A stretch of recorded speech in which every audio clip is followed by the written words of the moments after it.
පාන්දර නැගිටිද්දි Tamanට නැගිටින්න බෑ වගේ හිතෙනවා නම් හොඳට කල්පනා කරලා බලන්න මට තමයි මේ නැගිට ගන්න බැරි මාව දිනු කරවන්න මං වෙනුවෙන් හැබැයි නැගිටලා තව දෙන්නෙක් මං වෙනුවෙන් කැප වෙලා උදේ ලෑස්ති වෙනවා කියලා හොඳට මතක තියාගන්න හරි ඒ දෙන්න දිහා බලන්න නිකන් අද ගෙදර ගිහලා ඔය කියන්නේ අම්මයි තාත්තයි දිහා කියන්නේ හරිද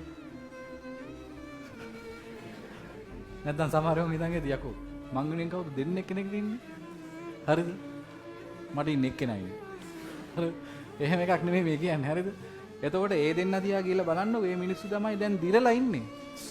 දිරලා ඉන්නේ දැන් හරිද? තව දිරනවා හිට අනිද්දර තව තවත්. එතකොට අපි මේ මිනිස්සුන්ට දෙයක් කරලා දෙන්න ඕනේ නැද්ද? කරන්න ඕනේ. ඒ කරනවා නම් මේ කාලේ කිසිම විදිහට සෙල්ලම් කරන්න එපා. පැහැදිලිද? ඉතින් අද ගෙදර ගිහලා පැය ගාණක් බඹර චක්‍ර වගේ කැරකි කැරකි ඉන්න එපා. පැය දෙකක් උපරිම ඇති ගෙදර ගිය වෙලාවෙ ඉඳලා වගේ වැඩ ටික ඔක්කොම කරලා ආයෙ පාඩම් කරන්න පටන් ගන්න. පාන්දර නැගිටිද්දි Tamanට නැගිටින්න බෑ වගේ හිතෙනවා නම්